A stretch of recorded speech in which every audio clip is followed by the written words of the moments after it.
J'espère que vous allez bien. Aujourd'hui on se retrouve dans une nouvelle vidéo, on va traiter d'un sujet qui est le sujet des filles faciles. Donc je sais pas si vous avez été confronté à cette expression pour désigner une fille de votre entourage. À la limite, être considérée comme étant une fille facile, pourquoi pas, les gens ont le droit de le penser, ont le droit de le croire, mais est-ce que la fille facile prend toujours son plaisir à en être une ? Vous voyez, est-ce que la réputation est toujours méritée? En tout cas, de mon côté, j'ai décortiqué la petite fille, la petite jeune fille adolescente que j'étais. Sans langue de bois, je vais vous expliquer aujourd'hui si je trouve que cette étiquette, elle est justifiée ou non. Alors, fille facile. Moi, quand j'étais au collège, c'est là qu'on a commencé à m'appeler, à me considérer en tout cas comme étant une fille facile, au collège. Les filles le disaient entre elles et les garçons avaient plutôt tendance à le ressentir. Pourquoi est-ce que moi, on me disait que j'étais une fille facile? Tout simplement parce que je me suis mise à m'habiller court, à m'habiller moulant, à m'habiller décolleté, parce que j'étais pas très exigeante en termes de garçon et parce que je me laissais faire. Voilà, donc ça, c'est ce que les autres voyaient, hein. Je dis pas, je parle pas en mon nom là, mais ça, c'est ce que les autres voyaient et c'est les raisons pour lesquelles on m'intitulait la fille facile. Donc bien évidemment, les répercussions d'une telle étiquette font des réputations désastreuses, je pense que vous vous en doutez, et ça peut même conduire à des comportements totalement inhumains. J'avais déjà fait une story time à ce sujet en 2 parties. Si jamais tu l'as pas déjà vu, franchement regarde-la parce que c'est juste la représentation type de ce que je vais expliquer là aujourd'hui, c'est-à-dire entre l'image que les autres ont de toi et celle que tu es réellement au fond de toi. Donc moi déjà dans cette étiquette-là, j'identifie on va dire 2 catégories de personnes, 2 catégories de filles, à savoir qu'il doit y en exister une multitude, mais là on est vraiment dans la vulgarisation. Le but c'est vraiment d'être le plus clair pour n'importe lequel d'entre nous. Donc pour moi, il y a la catégorie de filles considérées comme étant légères, comme étant faciles, mais qui aiment ça, qui assument ça en fait, et qui le revendiqueraient même presque, et qui est totalement à l'aise en fait avec cette attitude. C'est quelque chose qui la représente en tout et pour tout. Moi, ces filles-là, honnêtement, j'y touche même pas. J'y touche même pas dans le sens où je critique pas, je juge pas, je les laisse faire. Si elles sont comme ça, c'est qu'elles ont été construites comme ça. Et à partir du moment où t'es consentant et où t'es à l'aise là-dedans, pas de problème. Et à côté, t'as l'autre catégorie de nanas, la catégorie à laquelle, en tout cas, moi, je me reconnaîtrais le plus. C'est-à-dire que tu adoptes une attitude, mais qui ne correspond pas du tout à celle que tu es à l'intérieur. Donc pour comprendre comment est-ce que certaines filles comme moi, en fait, en arrivent là, c'est simplement que, je pense que je vous apprends rien en vous disant que quand on arrive au collège, au lycée, ou dans un groupe comme ça, et qu'on est dans un âge où on se construit, on est vraiment très très sensible à l'impact qu'on a sur les autres, est-ce qu'on arrive à s'intégrer, et Dieu sait qu'on part pas tous du même pied d'égalité. Donc il va y avoir ceux qui vont s'intégrer très vite. J'arrive là au collège, dans un nouveau collège, donc j'avais fait une 6e dans un public et après j'ai fait tout le reste de ma scolarité en privé. Donc nouveau collège, je devais avoir 11 ans et demi, je fêtais tout juste mes 12 ans, et moi qui avais été toujours habituée depuis la maternelle, je pense hein, jusque là au collège, à avoir toujours de bons rapports avec mes camarades, à ne jamais être mise de côté, jamais avoir le moindre problème. Enfin, j'ai vraiment eu une super enfance, honnêtement, jusqu'à partir du collège où j'ai eu des phases un peu difficiles, vous allez le comprendre. Mais là, j'arrive dans ce nouveau collège, je me dis que ça va pas être si dur que ça que de se faire des amis, et arrive une tornade dans ma vie. Donc j'ai pas tout le temps envie de parler de la personne en particulier, j'ai pas tout le temps envie, parce que ça fait un peu obsessionnel de ma part, mais pour mettre dans le contexte, une jeune fille était aussi nouvelle que moi, et en fait elle a mis une petite révolution dans ce collège pendant toutes les années où elle y est restée, vraiment une petite révolution on peut le dire, parce qu'elle a cassé tous les codes. Elle les a tous cassés, c'est-à-dire que autant avant c'était un collège catholique plutôt... il avait une réputation à tenir, c'était assez strict, très très encadré. Et là débarque la petite tornade dans le collège. Tout le monde était en extase et en fascination devant elle, même, je veux dire, on était en 5e quand elle est arrivée, quand je suis arrivée, mais même les 3e étaient en extase et en fascination devant elle parce que, en fait, elle était en avance sur tout le monde, sur tout le monde, et c'était le grand coup de pied dans la fourmilière dans ce collège catholique, quoi, vous voyez. C'était des cheveux colorés, c'était des piercings, c'était des tenues, un style très affirmé, peu conventionnel, des sujets de conversation très avancés, et nous, bah, on découvrait, enfin je veux dire, on n'avait pas cette avance-là, quoi. Nous, on était encore des gamins. Moi, je jouais encore au Bratz, s'il vous plaît. Je jouais encore au Bratz, et jusqu'à mes peut-être 16 ans, j'écrivais des chansons sur les garçons que j'aimais. Donc, c'est pour vous montrer, en fait, le niveau de décalage total. Et cette fascination, en fait, elle était en entonnoir. C'est-à-dire que le collège, totalement, était vraiment focus sur cette fille en particulier.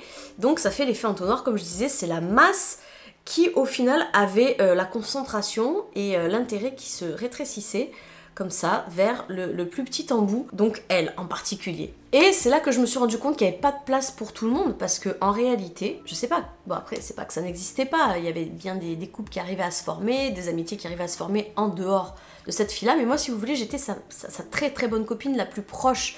Donc quand j'étais à ses côtés, sincèrement, moi j'étais le fantôme, je n'existais pas. Quand je me présentais, des fois je disais, bah oui, on s'est fait la bise, aujourd'hui tu te rappelles pas? Non, pas du tout, je vois pas. Mais si, tu sais, j'étais avec un tel, un tel. Ah d'accord, oui, c'est vrai, j'ai vu qu'elle était avec quelqu'un, mais du coup c'était toi. Ok. Et en fait, c'est tellement douloureux, mais ça je vous l'ai déjà dit dans d'autres story time, c'est très douloureux de se dire que on se rappelle vite fait de toi, on distingue vite fait qui tu es, juste par rapport avec qui tu traînes. Donc toi, ton identité, en fait, elle est complètement ban, elle est ghost, tu n'existes plus pour qui tu es. Et moi, je l'ai mal vécu parce que, comme je vous expliquais, j'ai jamais eu de problème de sociabilisation, si ce n'est qu'à partir de cet instant où cette personne a vraiment accaparé l'attention de tout le monde. Après, peut-être que c'est moi qui extrapole et que ça s'est pas passé exactement comme ça, mais en tout cas, le vivant d'aussi près, je peux vous jurer que moi, je l'ai ressenti comme une révolution, mais gros comme ça, vraiment. Après, la personne qui aura été dans le même collège et qui aura été dans une autre classe et qui aura pas du tout fréquenté notre groupe, évidemment, elle le percevra autrement. Mais déjà, ça c'est un contexte, je pense que c'est une base, un socle qu'il faut poser dans l'histoire. Pourquoi est-ce qu'on peut amener à devenir la fille facile? Et donc, au-delà de l'amitié, il y a commencé forcément à cet âge-là, vous savez, entre 12 ans et jusqu'à quel âge? Jusqu'à 16 ans, ben, il y a une période où forcément on s'intéresse un petit peu à l'amour, aux sentiments, on s'intéresse à tous ces petits trucs-là. On est vraiment toujours, en fait, adolescent ou enfant, on est toujours dans une espèce de transition. Est-ce qu'elle a déjà embrassé? Ouais, elle et lui, ils ont déjà embrassé, nous jamais. Donc, en fait, vous voyez, il y a toujours cette marche, en fait, il y a toujours cette limite à franchir pour avancer et se construire. Donc c'est les bisous, après c'est est-ce qu'elle a couché? Ah ouais, elle a déjà couché, j'ai entendu dire, lui c'est pareil, machin.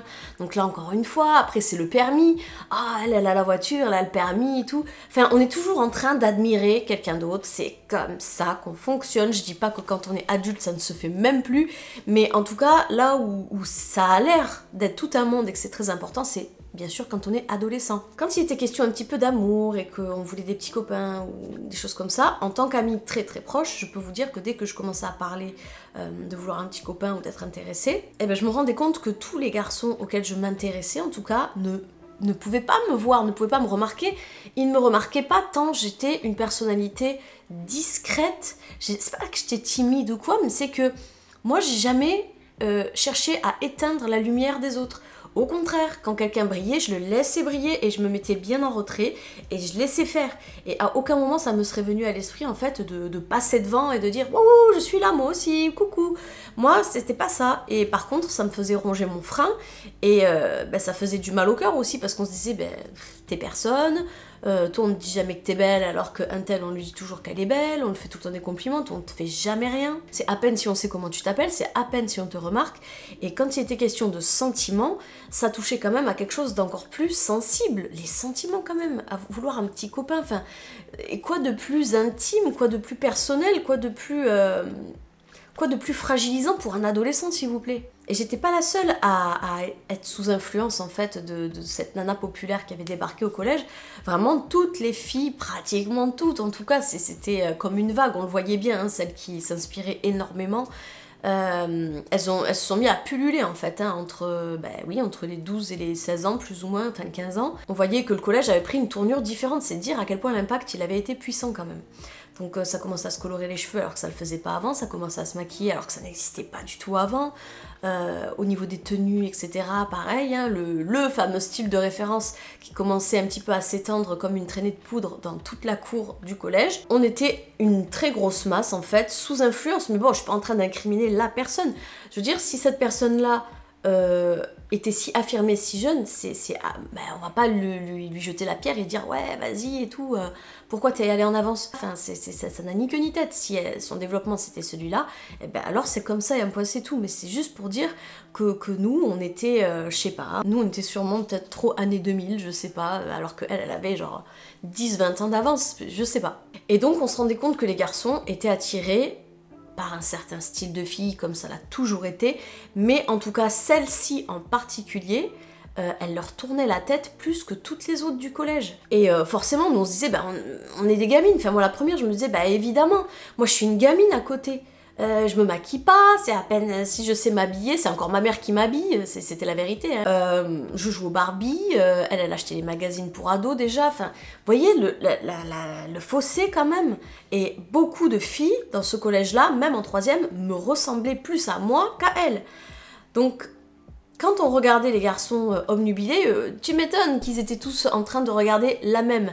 Elle incarnait quoi? Elle incarnait la féminité, elle faisait femme. Elle était un peu rebelle aussi sur les bords, donc les gars, ça leur plaisait beaucoup. Je sais pas, elle devait incarner, enfin c'est même pas elle devait, moi si je parle en mon nom, elle incarnait une forme de liberté.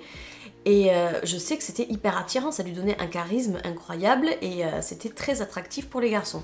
Sauf que nous, les filles à côté, qui en pinçons un petit peu pour certains d'entre eux, on se sentait vraiment lésés. Comment voulez-vous faire le poids adolescent, je veux dire, avec vos armes, avec votre expérience quasi nulle? Comment vous pouvez concurrencer en fait une nana pareille? Moi j'avais l'impression que tous les gars étaient en espoir sur cette fille-là et que même si nous on tentait de notre côté, bah, c'était toujours des noms directs parce qu'ils restaient dans l'espoir qu'elle puisse un jour, elle, dire oui au maximum d'entre eux, quoi. Et du coup, comme j'expliquais, moi j'étais la meilleure copine. Donc en étant aux premières loges, je voyais toujours cette façon, ce regard, en fait, la façon dont il regardait, la façon dont quand on se croisait, il se retournait derrière pour la re-regarder encore une toute dernière fois. Je voyais bien la façon dont on lui faisait la bise, je voyais bien la main qu'on lui passait dans le dos en faisant la bise, je voyais bien que les bises, elles se faisaient des fois même assez près. Je voyais qu'ils étaient adoucies, même les brutes, hein, je veux dire, il y avait des brutes au collège, ben, même ces brutes, elles étaient adoucies dès qu'ils étaient en compagnie de cette fille-là, et puis ils faisaient les fanfarons, enfin vous voyez, et elle avait vraiment un impact sur ces mecs, et typiquement, c'était quelque chose que nous, les filles, on voulait aussi avoir, mais qu'on n'avait pas. Donc il faut comprendre que se bâtir une estime de soi avec des bases aussi concurrentielles et aussi difficiles dès le départ, ça peut vous amener à travestir votre personnalité et à changer qui vous êtes pour devenir quelqu'un d'autre. Donc c'est pour ça que, en fait, moi j'en suis convaincue et c'est pour ça que je vais faire super attention avec l'éducation de mes enfants quand ils seront surtout au collège, mais pas que. C'est de bien voir avec qui les enfants traînent, avec qui ils évoluent, de prendre le temps de discuter avec les amis de vos enfants, ne pas genre dire ouais c'est son ami, je reste en dehors de tout ça. Non, il faut apprendre à le connaître et pourquoi pas même aussi apprendre à connaître les parents.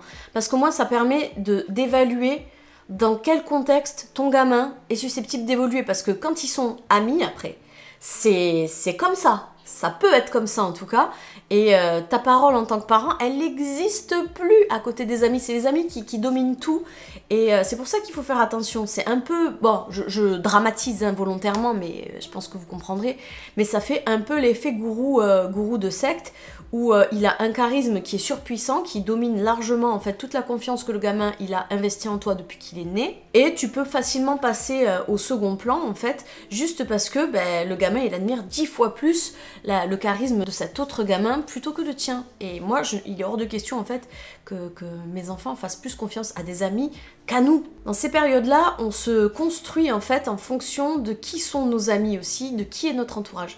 Et bon ben voilà, nous on a évolué dans un environnement comme celui-là, enfin moi je parlais pour moi, je ne peux pas généraliser. Moi j'ai grandi dans un environnement comme celui-là, donc il a fallu que je trouve des solutions par rapport à cette situation-là précisément. Et donc pour se démarquer, d'après vous, pour essayer un petit peu de renverser la vapeur, vous pensez qu'une fille, une très jeune fille comme ça, une très jeune adolescente, elle pense à quoi?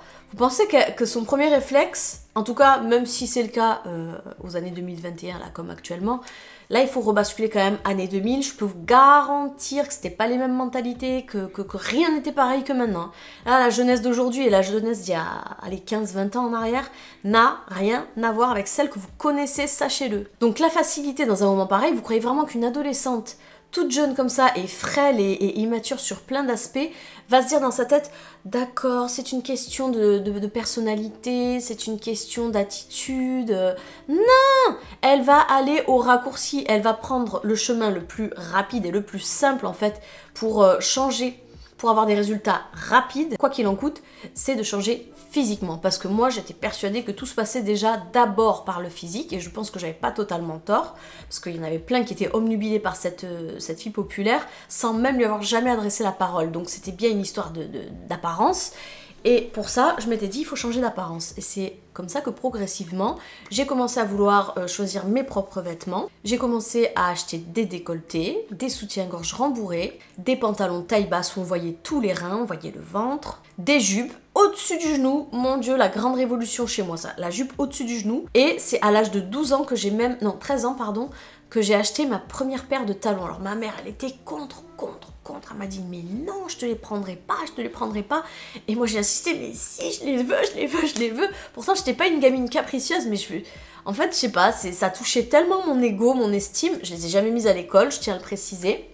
Mais ça touchait tellement mon estime et mon ego que, en fait, j'en avais presque besoin. Et j'ai aussi commencé à me maquiller à sa façon, c'est-à-dire l'œil un peu charbonneux. J'avais aussi un lisseur, donc je me lissais les cheveux, j'essayais de faire un effort. Et en agissant comme ça, en adoptant cette attitude, j'étais convaincue d'une chose, c'est que les filles allaient m'admirer et que les garçons allaient baver sur moi aussi, ou allaient en tout cas un petit peu me remarquer. Après, entre nous, je savais très bien que jamais je pourrais la concurrencer. Pour moi, elle était 10 grades au-dessus de moi, mais au moins d'avoir cette sensation d'avoir avancé. Voilà, je m'étais dit, en fait, si ça se trouve, c'est nous qui avançons pas assez vite, quoi. Si ça se trouve, le monde veut que maintenant, il faut qu'on aille plus vite que ça, et moi je suis un peu à la traîne. Donc il est temps de se secouer, ce sont des attraits qui me plaisent, qui m'attirent, qui m'intriguent, et j'ai envie de les porter pour être intrigante à mon tour aux yeux des autres. Alors avec une apparence pareille qui hurle « Venez me voir !», c'est sûr que j'ai renversé la vapeur. Donc c'est certain, j'avais beaucoup plus de regards tournés sur moi, on se souvenait un petit peu plus de qui j'étais aussi, mais dans la contradiction, étrangement, c'est-à-dire qu'on me regardait, je sentais qu'il y avait un intérêt parce que je reconnaissais le regard que je voyais se poser sur moi qui était plus ou moins quasi le même que celui qui se posait sur la fille populaire. Mais à côté de ça, j'arrivais pas à obtenir exactement le même résultat que cette amie-là. Voilà, c'est-à-dire que moi c'était quand même un brin agressif. Ah, elle est bonne elle. Ah, elle a un bon cul, elle a des gros nichons. Des trucs un peu, vous voyez, direct, frontal, qui à la fois te flatte peut-être un peu, tu te dis, bon, s'ils disent ça, c'est que quelque part ça leur plaît, ils le disent à leur manière, et d'un autre côté, tu te dis, mais c'était pas trop ce que je voulais, quoi.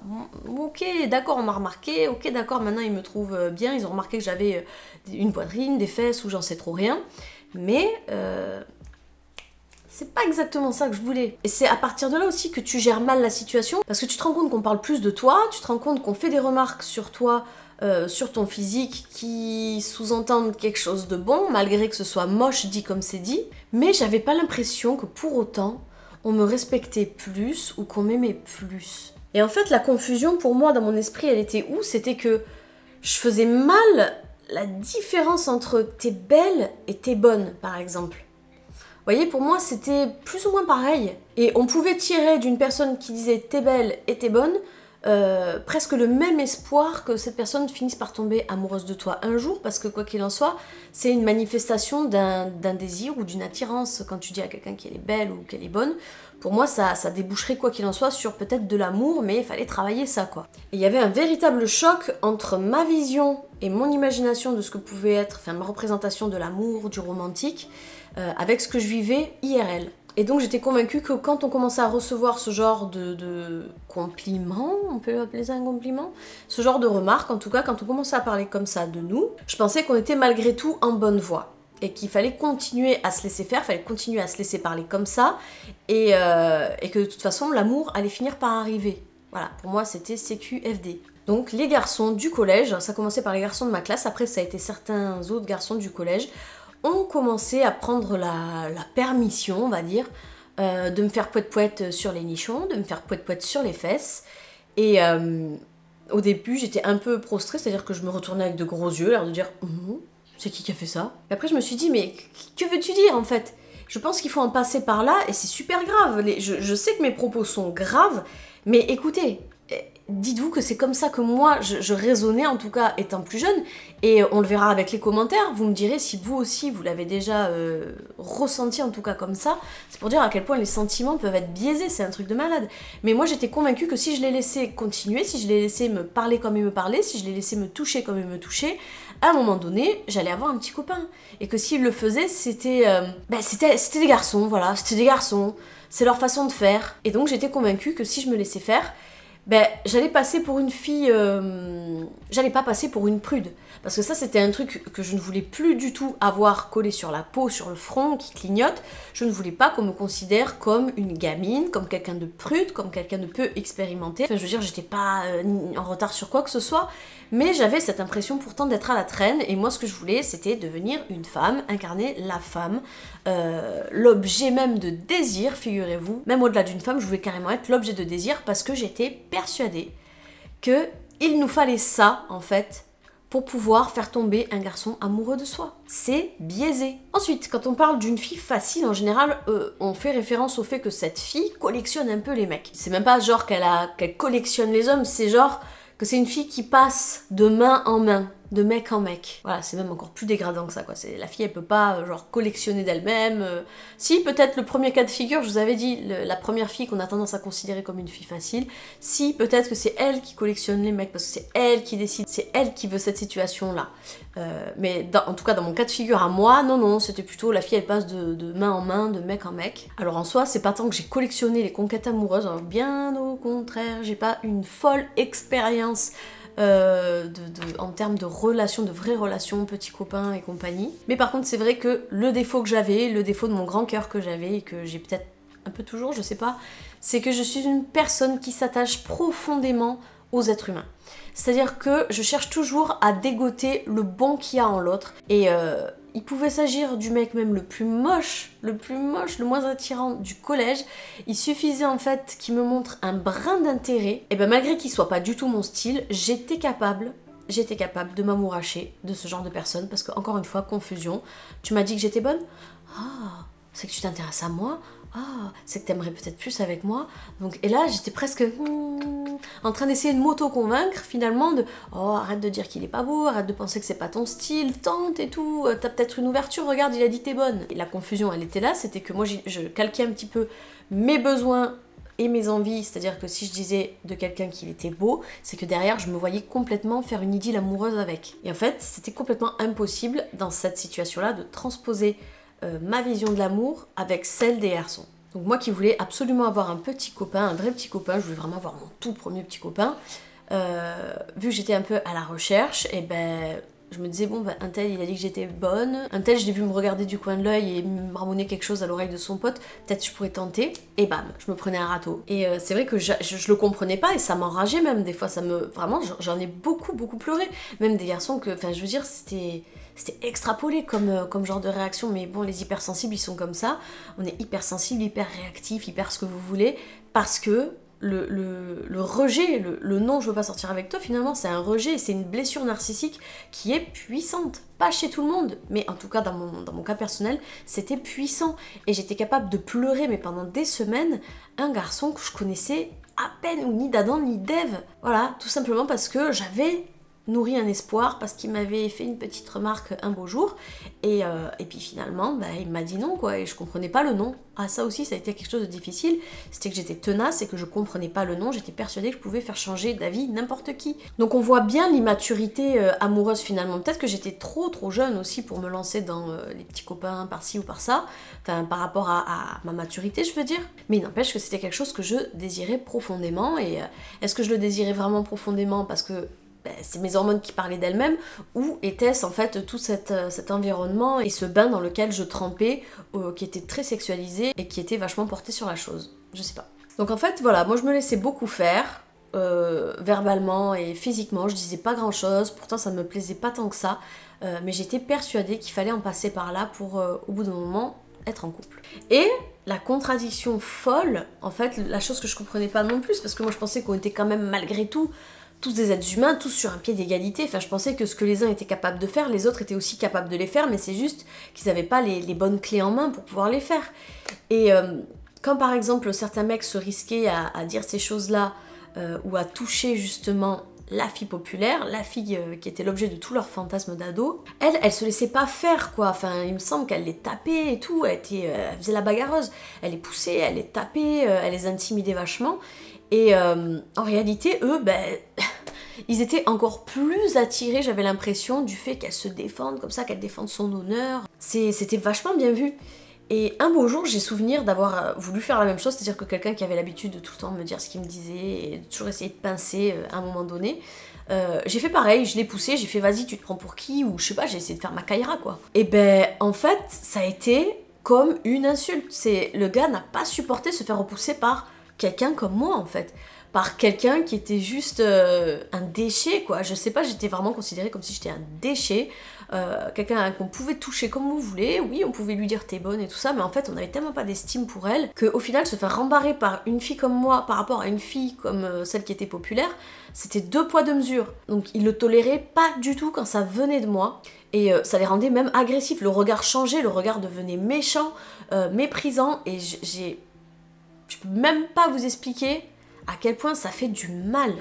Parce qu'on sait plus quoi faire en fait, on est paumé et on ne sait vraiment plus quoi faire, on sait plus qui on se retrouve perdu. Voilà, donc en conclusion, une fille facile, c'est pas toujours une fille en fait qui décide de ce genre de choses. Sachez qu'il y a quand même beaucoup de souffrance derrière l'étiquette fille facile, la souffrance de l'indifférence. Voilà.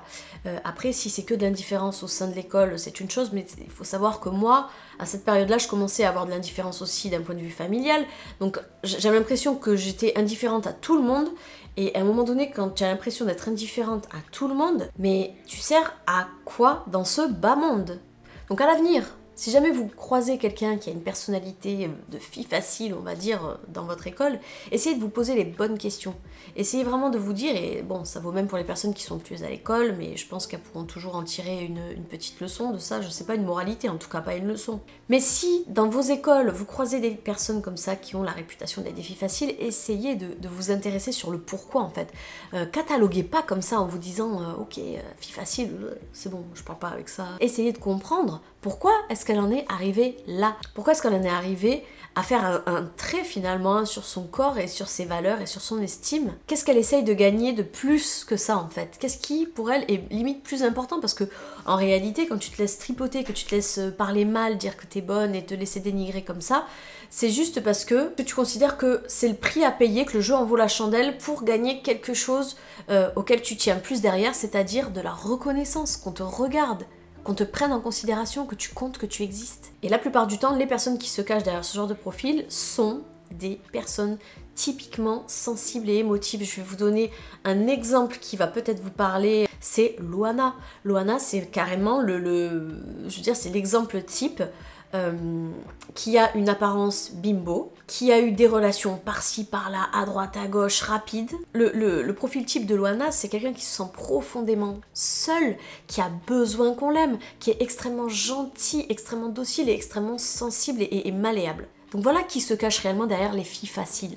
Voilà, donc j'en ai terminé avec cette vidéo, j'espère qu'elle vous aura intéressé, qu'elle vous aura fait prendre conscience de certaines choses. J'espère aussi que j'aurai aidé certaines filles qui se trouvent dans cette situation actuellement et qui comprennent pas trop aussi pourquoi est-ce qu'elles sont poussées à se comporter comme ci ou comme ça. Et je voudrais surtout pas qu'elles sombrent en fait sous les remarques des camarades en pensant peut-être, en finissant par se convaincre que s'ils le disent, alors oui, c'est que je suis peut-être une fille facile. C'est pas que t'es une fille facile, c'est que eux te perçoivent comme ça parce qu'ils sont pas capables de te comprendre à l'intérieur. Ça leur demanderait beaucoup trop de travail psycho, ils ont pas le cerveau pour ça. Tu es peut-être juste quelqu'un d'extrêmement seul.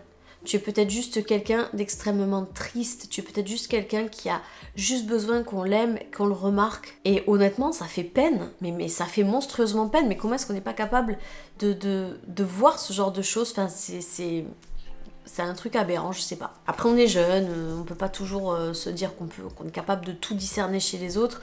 On est en pleine construction, on n'a pas encore de point de comparaison pour comprendre, on n'a pas encore une expérience qui nous fait choper des moralités à droite et à gauche.